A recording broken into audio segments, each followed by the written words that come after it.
அனைவருக்கும் என் அன்பான வணக்கத்தை தெரிவித்துக் கொள்கிறேன். இத்தளத்திலே எனக்கு பேச வாய்ப்பளித்த தளத்தின் ஒருங்கிணைப்பாளர் முனைவர் வேலம்மா அம்மாவிற்கும் மற்றும் இத்தளத்தின் நிறுவனர் டாக்டர் சோம இளங்கோவன் மற்றும் டாக்டர் சரோ இளங்கோவன் அவர்களுக்கும் என் அன்பு வணக்கத்தை தெரிவித்துக் கொள்கிறேன். மற்றும் இணைந்துள்ள அனைத்து நல்லுள்ளங்களுக்கும் என் அன்பான வணக்கத்தை தெரிவித்துக் கொள்கிறேன். இன்று நான் பேசப்போவது அண்ணா அவர்களின் ஆளுமை, பன்முக ஆளுமை, பேராளுமை என்றே சொல்லலாம். அறிஞர் அண்ணா நாடறிந்த பெயர், தமிழ் அவரது மூச்சு. மனிதன் மனிதனாக வழிவகுத்தவர் பெரியார், அவர் காட்டிய வழியில் மனிதனாக வாழ்ந்து காட்டியவர் அண்ணா. நல்ல சிந்தனையாளர், செயல் வீரர், பகுத்தறிவாளர், மனித பற்றாளர். எளிதாக சொல்ல வேண்டும் என்றால், நெற்றியில் அறிவை தேக்கி நெஞ்சத்தில் ஈரம் தேக்கி சுற்றாமல் சுற்றும் கண்ணில் துடிப்பினை தேக்கி மண்ணில் கற்றவர் வியக்கும் வண்ணம் வாழ்ந்தவர் அறிஞர் அண்ணா. காஞ்சிபுரம் திரு நடராசருக்கும் பங்காரு அம்மையாருக்கும் 1909 செப்டம்பர் 15ஆம் நாள் பிறந்தார் அண்ணா. உன்னதமான பெருவாழ்வு வாழ்ந்த தமிழ்நாட்டின் பெர்னாட் ஷா என்று கல்கியால் புகழாரம் சூட்டப்பட்ட அண்ணாவின் உலக வாழ்க்கை வரலாற்றை 2 காலகட்டங்களாக பிரிக்கலாம். 1909 முதல் 1949 வரை மற்றும் 1949 முதல் 1969 வரை. பார்க்க போனால் காந்தியடிகளுடைய காலகட்டத்தை தான் வரலாற்று பாடங்களில் 2 கட்டங்களாக பிரித்திருப்பார்கள். அதே தென்னாட்டு காந்தியினுடைய வாழ்க்கை வரலாற்றை 2 காலகட்டங்களாக வரலாற்றில் பிரிக்கப்பட்டுள்ளது. மகத்தான அறிஞர் மறைந்து 50 ஆண்டுகள் ஆகி இருக்கும் நிலையில் அவர் நடந்த பாதை, எடுத்த முடிவுகள், அறிவித்த கொள்கை, அருளிய உபதேசம் நம்முன் வழிகாட்டி ஒளி வீசிக் கொண்டிருக்கிறது. நான் ஒரு வரலாற்று ஆசிரியர். இன்று இந்த சீரிய தளத்தில் அண்ணாவின் பன்முக ஆளுமைகளை பற்றி உரையாற்ற வந்திருக்கிறேன். அறிவாளியை பட்டம், பதவி, சொத்து, சுகம் எதுவும் மயக்க முடியாது. உயர்ந்த லட்சியங்களுக்கும் உன்னத குறிக்கோள்களுக்கும் பெருந்தன்மைக்கு மட்டுமே அடிமையாவான் ஒரு அறிவாளி. தமிழுக்கு தொண்டு செய்து சிறைக்கு சென்றோன், தலை சிறந்த பேச்சு வல்லோன், தமிழ் வீரன் தமர் என்னும் தான் என்றும் நினைப்பதின்றி தமிழ்நாட்டிற்கு நலத்திற்கே உயிர் உடல்கள் அமைகவென உழைக்கும் மேலோன் என்றார் புரட்சி கவிஞர் பாரதிதாசன் அறிஞர் அண்ணாவை. நமது நாட்டிற்கும் மக்களுக்கும் அன்னை தமிழ் மொழிக்கும் தன்னை முழுமையாய் அர்ப்பணித்து கொண்டவர். தமிழ்நாட்டுக்கு தமிழ்நாடு என்ற பெயரை போராடி பெற்று தந்த பெருமகனார் அறிஞர் அண்ணா. ஒரு சாமானியனாக ஆகி தமிழ்நாட்டில் எங்கோ ஒரு பகுதியில் கருவெடுத்து தமிழகம் மட்டுமல்ல, இந்திய துணைக்கண்டம் மட்டுமல்ல, நாட்டின் எல்லை எங்கும் ஒளிர்ந்தவர். வெறும் அரசியல்வாதி மட்டுமல்ல, விரல் அசைத்து விந்தை புரியும் எழுத்தாளர், இயலிசை நாடகத்தில் தத்துவ தீபம், தமிழ் சொல்லருவி, மேடை கோமான், சொல்லின் செல்வர், ஒரு பல்கலைக்கழகம் போன்ற பல பட்டங்களை பெற்றவர். இன்னும் பல பட்டங்களை அளித்திருக்கலாம். தமிழ்நாட்டில் பழம்பெருமை வாய்ந்த தாய் பல்கலைக்கழகமான சென்னை பல்கலைக்கழகத்தில் திருக்குறள் ஆராய்ச்சி இருக்கை உருவாக்க நிதி உதவி அளித்தவர். சத்தியமேவ ஜெயத்தே என்ற தமிழக அரசின் இலச்சினையில் வாய்மையே வெல்லும் என்னும் தூய தமிழை இடம்பெற செய்தவர். பொதுமக்களிடம் திருக்குறள் சென்றடைய அரசு பேருந்துகளில் திருவள்ளுவரின் உருவப்படத்தையும் திருக்குறளும் இடம்பெற ஆணை பிறப்பித்தார். சட்டம், சட்டமன்றம், வருவாய் மற்றும் அனைத்து துறைகளிலும் அலுவல் நடவடிக்கை தமிழிலேயே அமைய வழிவகுத்தார். பாமர ஏழை எளிய ஆங்கிலம் அறியாத மாணவ செல்வங்கள் அரசு தேர்வினை தமிழில் எழுதலாம் என ஏழைகளின் வாழ்வில் ஒளி விளக்கினை ஏற்றி வைத்தவர். குடும்பத்தில் இருக்கின்ற பாசம் தன்னை கொண்டு வந்து அரசியலில் சேர்த்தவர். படித்தவர்கள் பாமரர்கள் இதயமெல்லாம் பண்பாட்டை பேச்சோடு விதைத்தவர். இழுத்துவிடும் காந்தக்கல் பேச்சால் தமிழ் நடையால் பலரை எழுத்தாளர் ஆக்கிவிட்ட மன்னர் அறிஞர் அண்ணா. பதவிக்காக தலைவர் இருப்பது தகுதி அல்ல, மக்கள் பணி செய்வதில் முன்னிற்பவர்தான் தலைவர் என்று அன்றைய காலகட்டத்தில் நெசவாளர்களுக்கு பிரச்சனைகள் ஏற்பட்ட போது அவர்களின் துயர் துடைக்க தம் தோளில் கைத்தறி துணிகளை தூக்கி வீதியெல்லாம் சென்று விற்று தந்தார் மனிதநேய பண்பாளர் அறிஞர் அண்ணா. தொண்டர்களை தம்பி என்று அழைத்து அன்பினால் கட்டி போட்டவர். அரசு ஊழியர்களை தோழர்களே என்று அழைக்கும் போது ஆண்டான் அடிமை என்று எண்ணாதீர், முதல்வர் தொண்டர் என்ற பேதம் பாராட்டாமல் ஆட்சி தேருக்கு அச்சாணி நீங்களே என்று கூறிய ஜனநாயக பெருநோக்காளர் அண்ணா அவர்கள்.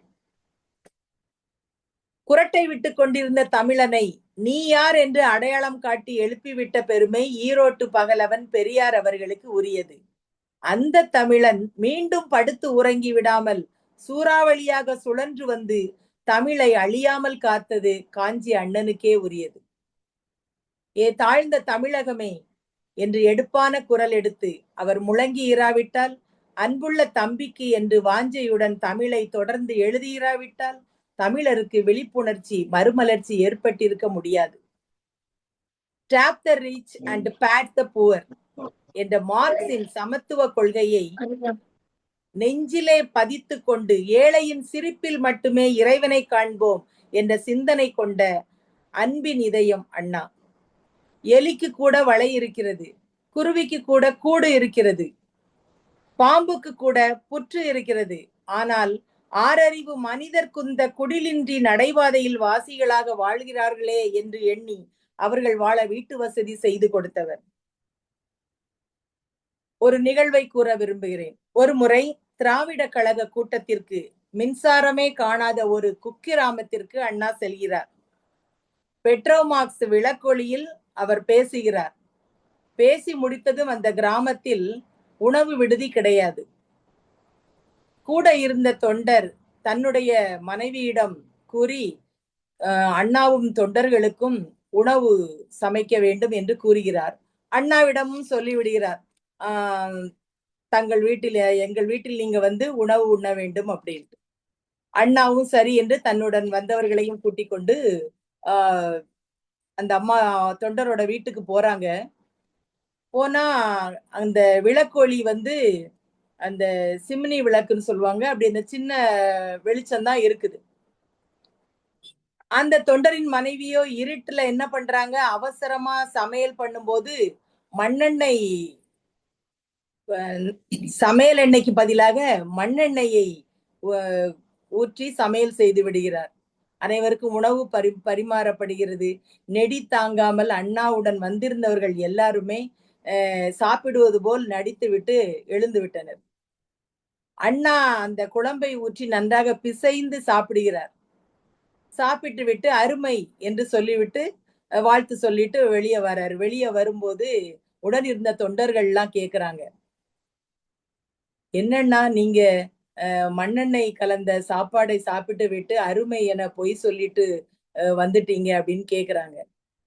அப்போ அண்ணா சொல்றாரு, இந்த உணவை நான் சரியில்லை என்று சாப்பிடாமல் வந்தால் அந்த சமையல் செய்த அந்த அம்மாவின் மனமும் எவ்வளவு வாடும், அவருடைய முகம் எவ்வளவு வாடும். அந்த நிலை வேண்டாம், அதனால்தான் அருமை என்று கூறி நான் சாப்பிட்டு விட்டேன் சொல்றாரு. இதுல இருந்து என்ன தெரியுதுன்னா, பெயக்கண்டும் நஞ்சுண்டு அமைவர் நயத்தக்க நாகரிகம் வேண்டுபவர் என்ற வள்ளுவ பேராசானின் குரலுக்கு அண்ணாவின் இந்த உயரிய பண்பை எடுத்துக்காட்டாக சொல்லலாம். இன்னொரு நிகழ்வை கூறுகிறேன். அறிஞர் அண்ணா முதலமைச்சராக இருந்த சமயம், அப்போது விழுப்புரம் அருகேயுள்ள ஒரு ஊரில் அரசு நிகழ்ச்சியில கலந்து கொண்டு திரும்ப வந்துட்டு இருக்கிறாங்க கார்ல. சோ வரும்போது விழுப்புரம் விழுப்புரம் பகுதியில அந்த ரயில்வே கேட் இருக்குது. இந்த ரயில்வே கேட் அருகே வந்து வாகன சோதனை நடைபெறுகிறது. அப்போ வந்து அரிசி கடத்துவதாக புகார் வந்ததுனால காவலர்கள் வாகன சோதனையில ஈடுபடுறாங்க. விழுப்புரம் வரும்போது அண்ணா தன்னுடைய கார்ல தூங்கிட்டு இருக்கிறாரு. அந்த நேரம் நிறுத்தி காவலர்கள் வாகன சோதனை முயற்சி பண்றாங்க. அண்ணா முழிச்சிட்டாங்க. முழிச்சிட்டு என்னன்னு கேட்கும்போது வாகன சோதனை. அண்ணாவை பார்த்ததும் காவலர்களுக்கு ஒன்றுமே ஓடவில்லை. ஐயோ, முதல்வருடைய காரை நம்ம வாகன சோதனை செய்து விட்டோமே அப்படின்ட்டு பயத்துல மன்னியுங்கள் அப்படின்னு சொல்லிட்டு காரை நகர்த்துறாங்க. அப்ப அவர்களுடைய பெயரை, அவங்க 2 பேர் காவலர்களுடைய பெயரை மட்டும் அண்ணா வாங்கி கொண்டார். அன்று இரவு தூங்கி இருக்க மாட்டார்கள் அந்த காவலர்கள். அவர்களுடைய எண்ணங்கள் எப்படி எப்படி போயிருக்கும். நாளை என்ன நடக்குமோ என்ற பயத்தில் இருந்தார்கள். அடுத்த நாள் காவல் நிலையத்துக்கு வரும்போது அவர்களது நேர்மை, கடமை உணர்வை பாராட்டி அவர்களுக்கான பதவி உயர்வுக்கான ஆணை வழங்கப்பட்டது. இது அண்ணாவின் மனிதநேய மாண்பினை காட்டுகிறது. 1965 தமிழகத்தில் இந்தி எதிர்ப்பு போராட்டம் தீவிரமடைந்த நேரம். அண்ணா சிறையில் அடைக்கப்பட்டார். தமிழகம் எங்கும் வன்முறை. எப்படி அந்த வன்முறையை அடக்க முடியாது தவித்துக் கொண்டிருந்த பொழுது அண்ணா ஒரு நாளிதழில் செய்தி அனுப்புகிறார். வன்முறை ஓர் எரிமலை, அது வெடித்தால் நல்லோர் தீயோர் என்று பாராமல் அனைவரையும் அழித்துவிடும். வன்முறை என்பது இருபுறமும் கூர்மையான கருவி, பிறரை தாக்குவதுடன் தன்னையும் தாக்கிவிடும். எனவே இந்த நாளிதழில் நான் எழுதிய இந்த வேண்டுகோளை மக்கள் ஏற்க வேண்டும் என்று வன்முறைக்கு முற்றுப்புள்ளி வைத்தார். அண்ணல் காந்தியடிகளின் அறவழி போராட்டத்தை பின்பற்றிய பண்பாட்டால் அண்ணா தென்னாட்டு காந்தி என்று அழைக்கப்பட்டார். இவ்வாறு காந்தி என்ற அடைமொழி இந்தியாவிலேயே அண்ணா அவர்களுக்கு மட்டுமே கிடைத்தது. இன்னொரு நிகழ்வை கூற விரும்புகிறேன். ஒருமுறை திருச்சியில் அண்ணாவின் 2 நாள் கூட்டங்கள் நடத்த ஏற்பாடாயிருந்தது. தமிழில் முதல் நாள் பேசுவார் என்றும் ஆங்கிலத்தில் 2ஆம் நாள் பேசுவார் என்று நகரெங்கும் விளம்பரம் செய்யப்படுகிறது. அண்ணா ஆங்கிலம் பேசும் அதே நாளில் நாவலர் சோமசுந்தர பாரதியார் திருச்சியில் வேறு ஒரு இடத்தில் பேச வேறொரு சாரார் ஏற்பாடு பண்ணி இருக்கிறாங்க. இத கேள்விப்பட்ட அண்ணா தான் பேசும் நாளை ரத்து செய்து விடுமாறும், ரத்து செய்யாவிட்டால் தானே ரத்து செய்து விடுவேன் என்றும் கூறிவிடுகிறார். ஏனென்றால் அண்ணாவின் ஆங்கில பேச்சுக்கு அலைமோதும் கூட்டம். அந்த நாளில் ஒரு தமிழறிஞர் நாவலர் கூட்டத்திற்கு பலர் போகவில்லை என்றால் அவருக்கு மட்டுமன்று தமிழுக்கு செய்யும் அவமானம் என்று கூறினார். இச்செயல் அண்ணா அவர்கள் தமிழையும் தமிழ் அறிஞர்களையும் மதித்து போற்றும் பண்பாளர் என்பதை இது காட்டுகிறது. அதே போன்று இன்னொன்று, அண்ணாவின் சட்டமன்ற உரைகள், செயல்கள் அவரை ஒரு மாந்த நேயம் உடையவர்கள் என்று காட்டுகிறது. மாந்த நேய செயல்களை மேற்கொள்ளக்கூடியவையாக காணப்படுகிறது. மாந்த நேயம் என்பது மக்கள் உணர்வுகளை மதித்து சகிப்புத்தன்மை ஆகியவை கொண்டிருக்க வேண்டும். தேர்தல்ல அண்ணா வெற்றி பெற்றாச்சு. தமிழ்நாட்டுல சட்டமன்றத்துக்கு அவர் உரையாற்ற செல்ல வேண்டும். ஆட்சி பொறுப்பினை மேற்கொண்டு உரையாற்ற செல்ல வேண்டும். அதன் முன் பொது வாழ்வு மற்றும் அரசியல் பணிகளுக்கு தனக்கு கருத்து ஊற்றாக திகழ்ந்த தந்தை பெரியாரை பார்க்க செல்கிறார். அவரிடம் அவருடைய ஆசீர்வாதத்தை வாங்கிவிட்டு தமக்கு முன்பு தமிழ்நாட்டில் முதலமைச்சராய் இருந்த காமராசர் ஐயாவையும் சந்தித்து அறிவுரை பெறுகிறார். இருவருமே தேர்தல் களத்தில் இவருக்கு எதிராக பணியாற்றிய அரசியல் அறிஞர்கள். இதுதான் அண்ணாவின் மாந்த நேய செயல்கள். தமிழ் இலக்கிய வரலாற்றில் அண்ணா கவியரங்கத்திற்கு ஒரு தனி இடம் உண்டு. அரசியல் கேட்க வந்தவர்களை கவிதை சுவைஞர்களாக ஆக்கியது அண்ணா கவியரங்கம்தான். ஒரு கவியரங்கத்தில் கவிஞர் அப்துல் ரகுமான் அறிஞர் அண்ணாவை பற்றி, அழுகின்ற போதும் மேகம் போல் அழுதவன் நீ, விழுகின்ற போதும் விதையை போல் விழுந்தவன் நீ என்று பாடினார். இந்த கவிதை அனைவராலும் வரவேற்கப்பட்டது. அதே போன்று அண்ணாவின் காஞ்சி கடிதம் ஒன்று, தம்பி, உணர்ச்சி ஒரு செல்வம், அதனை பெற்றதும் நீ துள்ளி குதித்து ஓடி ஆடி அதனை பாழாக்கி விடுவது அறிவுடைமை ஆகாது. மாறாக அதனை அடக்கி ஆண்டு ஒருமைப்படுத்தி நேரான வழியில் பயன்படுத்தி பலனடைவதே அறிவுடைமை என்பதை மாணவர்களுக்கு தெரிவித்தார். ஒருமுறை அண்ணாவின் அருந்தமிழை பருக நடுங்கும் குளிரை பொருள்படுத்தாது மக்கள் வெள்ளம் இரவில் காத்திருந்தது. தனது தேர்தல் பிரச்சார களைப்பில் வந்தாலும் மக்களை கண்டதும் அண்ணாவிற்கு களை மிகுந்த முகத்தினராய் மேடை ஏறுறார்.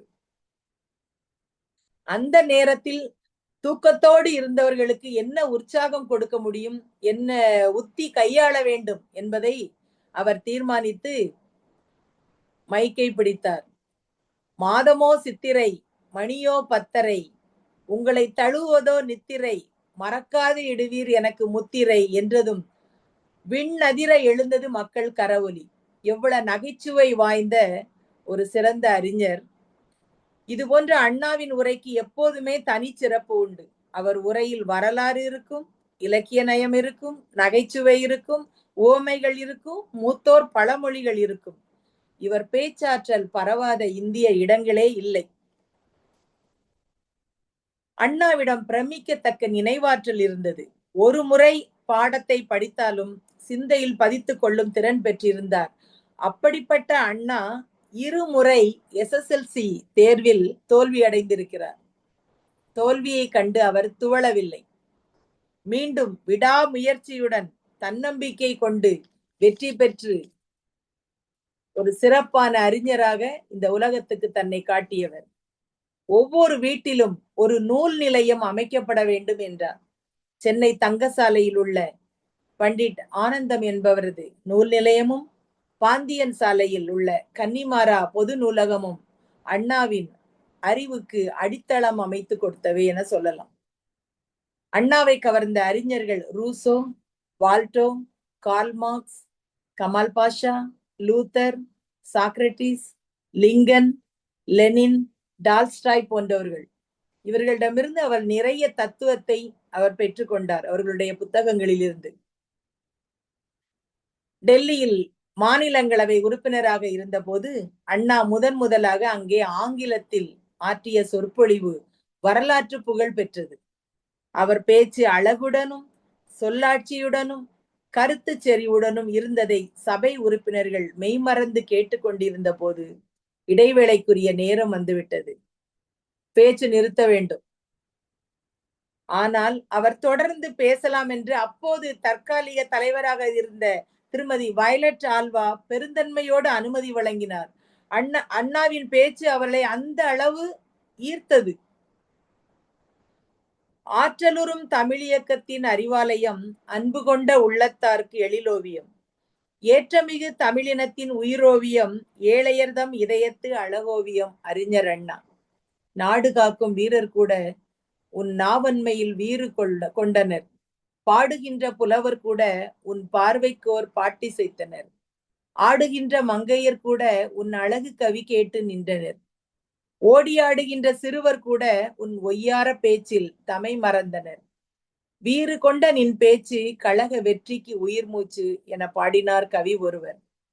விலை மதிப்பில்லா படைப்புகளை மக்களுக்கு விருந்தாக படைத்த கலைக்களஞ்சியம் அறிஞர் அண்ணா. வாளினை கொண்டு பெறும் வெற்றியை விட அறிவினால் பெறப்படும் வெற்றியே நிலையானது என பெண்கள் சமுதாயத்திற்கு ஒரு வழிகாட்டியாக விளங்கினார். தான் இயற்றும் கவிதைகள் அல்ல, நீங்கள் கவிதைகளாக ஆக்கிக் கொள்ளலாம் என்று தன்னடக்கமாக குறிப்பிடுவது அண்ணாவின் அரிய பண்பு. பாடுகிறான் அண்ணன் ஒரு கவிதை என்று பரிவாலே எண்ணிடாதீர் உடன் பிறந்தோரே. சீரறியேன், கவிதையில் சீர் இருக்காது. அணி அறியேன், அணி இருக்காது. சிந்தை உந்தும் செய்திகளை தெரிவித்தேன், அதில் செய்திகள் தான் இருக்கும் என்று உள்ள கருத்தை 1969 வடித்தார். அவரின் இறுதி கவிதையும் இதுவே. அறிஞர் அண்ணா அவர்களின் அடுத்த கலை நாடக கலை, மக்களை கவரக்கூடிய மற்றொன்று. நாடக கலையை தம் பகுத்தறிவு பரப்பும் பிரச்சாரத்துக்கு பயன்படுத்தினால் பெரிய மாற்றம் நிகழும் என்பதை அவர் மனதில் ஆழ பதிந்திருந்தது. அவை எளிதில் மக்களிடம் சென்று சேர இது ஒரு நல்ல வழி என்பதை கண்டுபிடித்தார். அண்ணாவை அறிஞராக ஏற்று அவர் எழுதிய ஓரிரவு என்னும் நாடகத்தை பார்த்துவிட்டு அண்ணாவின் நாடக புலமையை பாராட்டி 1947 கல்கி இதழில் இதோ ஒரு பெர்னாட் ஷா தமிழ்நாட்டில் இருக்கிறார் என இளந்தமிழன் ஆசிரியர் கூறியிருக்கிறார். 1963 திராவிடன் இதழில் அண்ணா எழுதிய பொங்கல் வாழ்த்தின் ஒரு பகுதி. கற்க கசடர கற்பவை கற்றபின் நிற்க அதற்கு தக என்று கூறிடுது காண். காடும் களனியும் ஏறும் எருதும் காட்டிடும் பாடம் படிப்போம். களை முளைத்திட்டால் எடுத்திடுவோம். உழவு முறையின் கருத்தும் உணர்வோம். உணர்ந்து நல்லன கொண்டு அல்லன தள்ளி நமதுயர் நாடு நானிலம் மெச்சிடும். நன்னிலை காண நாளும் உழைத்திடுவோம், நாடு உயர நாம் உழைப்போம் என்று நாட்டின் உயர்வை உணர்த்தும் கவிதை பாடி நாட்டுப்பற்றை வெளிப்படுத்தினார். தமிழ் மொழியின் பெருமையினை உலகறிய செய்யும் நோக்கத்தோடு சென்னையில் 1/1/1968 அன்று மிகப்பெரிய அளவில் 2ஆம் உலகத் தமிழ் மாநாட்டை நடத்தினார். உலகெங்கும் உள்ள தமிழ் அறிஞர்கள் ஒன்று திரட்டி தமிழ் மொழியின் பெருமைகளை எடுத்துக்காட்டும் வகையில் பல்துறை அரங்குகள் அமைத்து உயர் தனி செம்மொழிக்கு உயரம் காட்டினார்.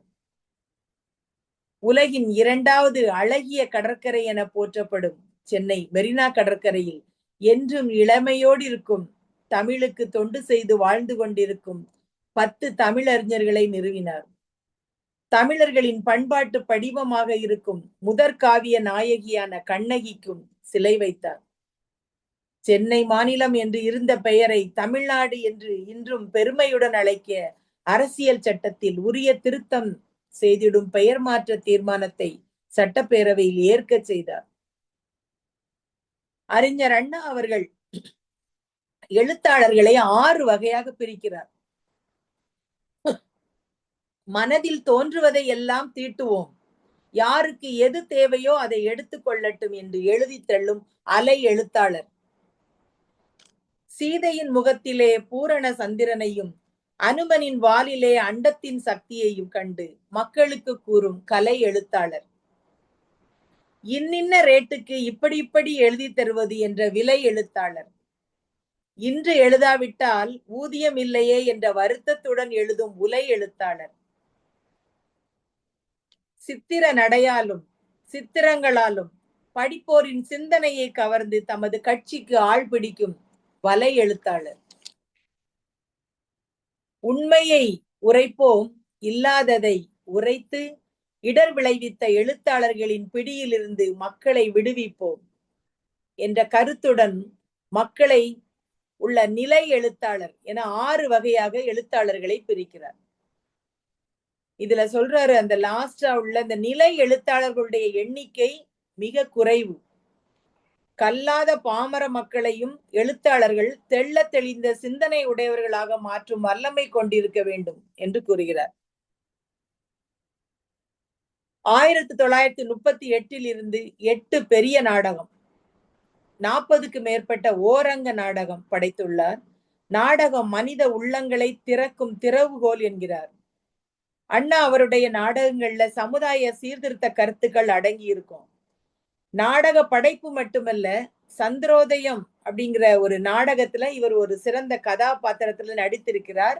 அதே போல் நீதி தேவன் மயக்கம் என்ற நாடகத்தில் ராவணனாகவும் நடித்திருக்கிறார். பொருத்தா மன ஒழிப்பு, கைம்பெண் மறுமண ஆதரிப்பு, தீண்டாமை ஒழிப்பு, பெண் விடுதலை, ஏழ்மை ஒழிப்பு, சாதி ஒழிப்பு, பகுத்தறிவு வளர்ப்பு, போலி சாமியார்களை அடையாளப்படுத்துதல் போன்ற சீர்திருத்த கருத்துக்கள் இவருடைய நாடகங்களில் அடங்கியிருக்கும்.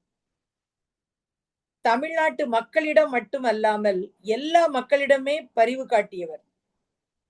எல்லை காந்தி என்று அழைக்கப்பட்ட கான் அப்துல் காஃபர் கான் பாகிஸ்தான் சிறையில் வாடிய போது அவரை விடுதலை செய்ய வேண்டும் என்று திராவிட நாடு இதழ் மூலம் கோரிக்கை விடுத்தார்.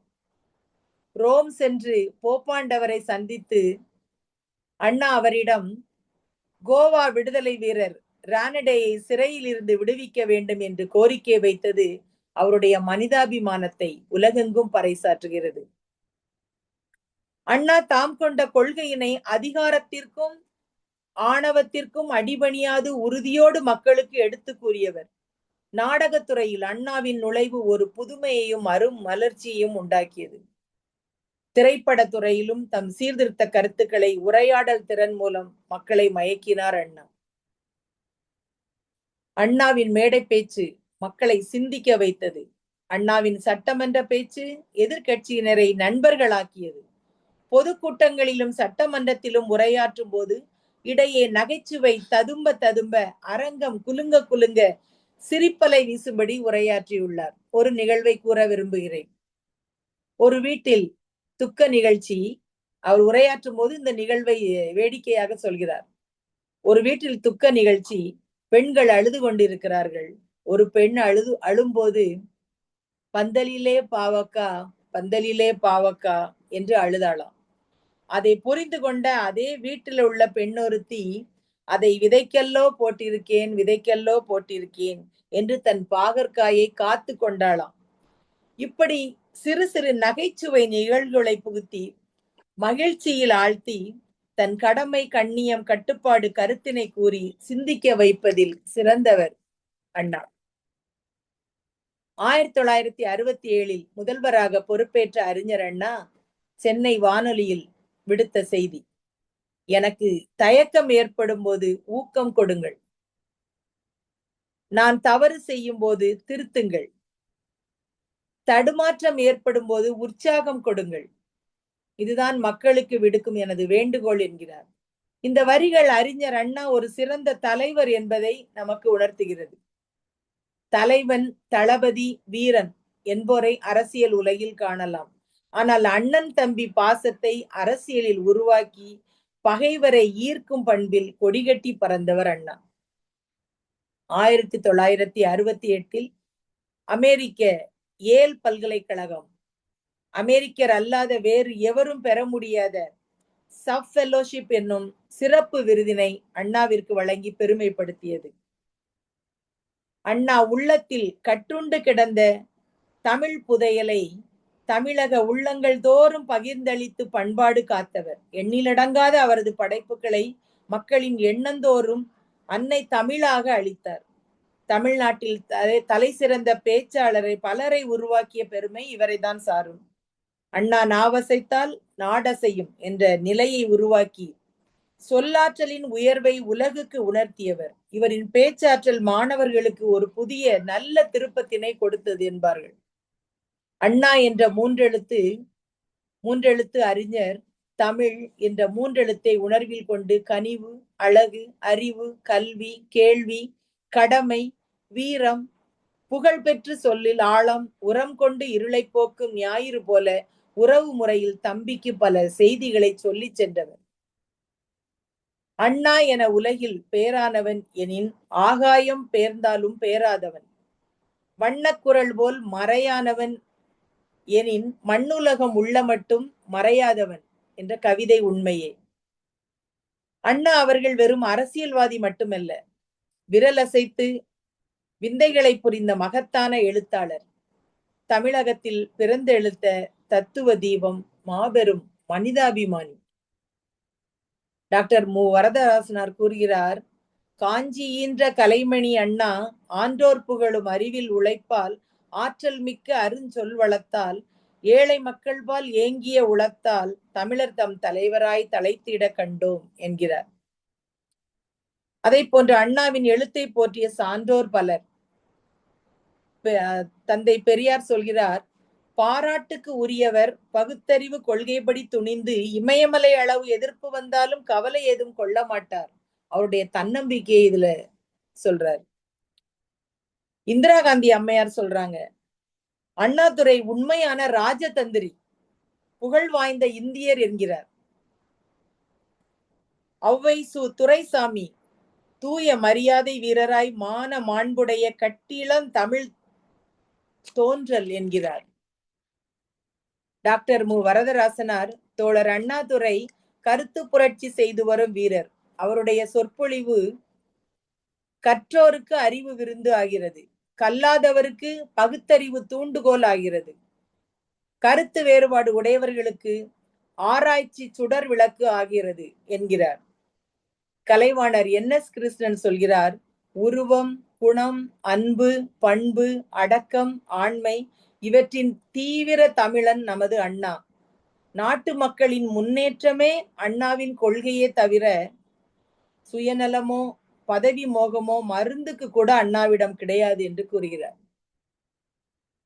தமிழுக்கு தொண்டு செய்து சிறைக்கு சென்றோன் தலை சிறந்த பேச்சு வல்லோன் என்று பாரதிதாசனால் பாராட்ட பெற்றவர். புத்துலக சிற்பி, நாட்டு மக்களின் நம்பிக்கை நட்சத்திரம் அறிஞர் அண்ணா. இயலிசை நாடங்களில் அண்ணா ஒரு பல்துறை அறிஞர். ஆயக்கலைகள் 64 உள்ளார்ந்த உண்மைகளை உணர்ந்த அருங்கலை வினோதர். ஆயிரங்காலத்து பயனாக தமிழருக்கு கிடைத்த அற்புத மாணிக்கம் அறிஞர் அண்ணா. நிறைவாக அறிஞர் அண்ணாவை அவர் விரும்பும் கவிதை நடையில் நிறைவு செய்ய வேண்டும். பிறப்பிங்கு உண்டென்று உரைக்கின்ற மானுடமே, இறப்பிங்கு உனக்குண்டு என்பதையுமே மறவாதே. இவற்றுக்கு இடைநிலை இருப்பதுதான் வாழ்வென்றோ. வாழ்நாளில் விதவிதமாய் பொய்முகங்கள் தானேற்று புழுதி வாரி பூசிய பின் போய்ச் சேரும் பொய்யுலகில்.